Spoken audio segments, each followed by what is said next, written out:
Russia, the absolute largest country on Earth, is a mixture of nearly 200 nationalities and cultures that live in a land that's larger than the surface of the moon.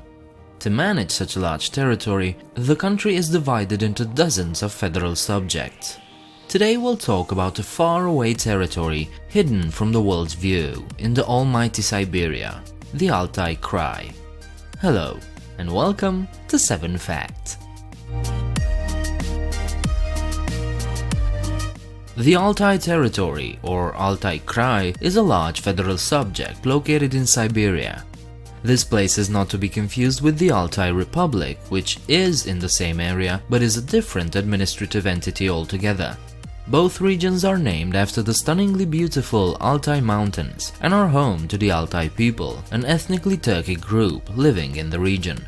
However, don't be fooled by this fact, the Altai people are in an absolute minority here.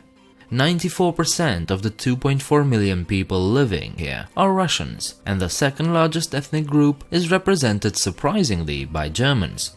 There are barely 1700 Altai people living here. Ever since the 17th century, there's been a Russian presence in the Altai Krai. Russian settlers were attracted to this place mainly by the rich mineral resources found here. Although life was harsh, the district gradually developed and the economy diversified, leading to even larger numbers of settlers. The biggest boost to its economy came during World War II, when over 100 factories from Eastern Europe were relocated here to protect them from the invading German army. Of course, it wasn't all sunshine and laughter, and Altai Krai didn't escape the political persecutions that characterized the USSR, especially during the years of Stalin. Nowadays, Altai Krai is struggling to reform its economy and still depends on federal funds, but it needs to be pointed out that things are improving, albeit quite slowly. I'm willing to bet you've never heard of Barnaul, the capital city of Altai Krai. Well, now's your chance to learn a bit about it. It's quite a large city of over 630,000 people. It was established in 1730 by a Russian noble family, the Demidovs, due to its proximity to the mineral-rich mines of the Altai Mountains. It's seen riots and street fights during World War I and the Russian Civil War, but later became the source of half of the light ammunition Soviet troops used in World War II. Today, Barnaul fits the profile of a large, busy urban center. There are literally dozens of universities, research institutes and laboratories, museums, theaters and galleries. Originally, the city was built in the image of St. Petersburg, so the old town section of Barnaul is not too shabby. Despite being in Siberia, Barnaul is every bit as modern and cosmopolitan as any other major city in the world. Before we get to the next fact, I'd like to ask you one thing. This video isn't sponsored, so perhaps you'd consider supporting this channel by becoming a patron. If you still enjoy my content, go visit my Patreon page and help this channel out. And with that said, let's go to fact number 4. The most obvious landmark of this territory is the Altai Mountains. They are on the UNESCO World Heritage list, but tourists are drawn to Altai Krai by its breathtaking beauty regardless of any list. This place is a wonderland of nature, an almost untouched wilderness that many consider to be a lot prettier than the Alps.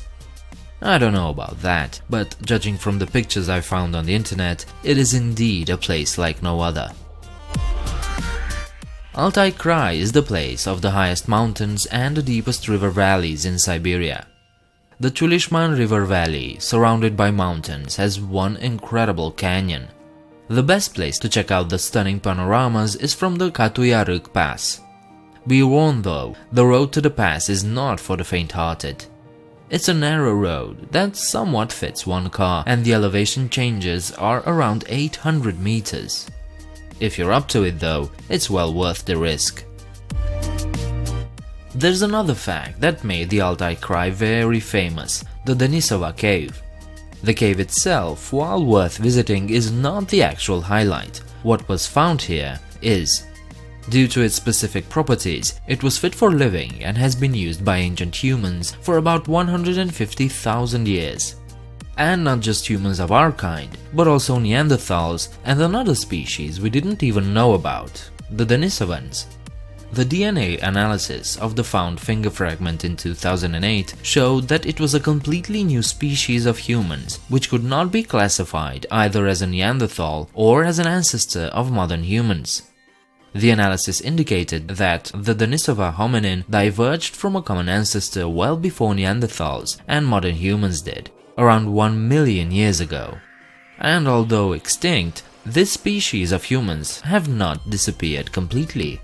The indigenous peoples of Australia and some neighboring islands share a small percentage of genes with Denisovans. Before you get carried away by the beauty and wonders of Altai Krai, keep in mind that you are in Siberia. And what is Siberia best known for? Cold, extreme cold. Winter temperatures easily drop to below -20 degrees Celsius. That's no surprise to anyone, I hope. But be mindful, as it can sometimes drop below -50 too. On the other hand, and I bet you won't expect this, summer temperatures can fluctuate from a pleasant 28 degrees to over 40 degrees Celsius. The climate also widely and abruptly varies from one region to another, so whatever you do, check the weather before you travel around Altai Krai. Please leave a like and subscribe if you enjoyed this content. Leave your comments downstairs and don't forget there's a Patreon page where you can support this channel. I hope to see you next time. Bye.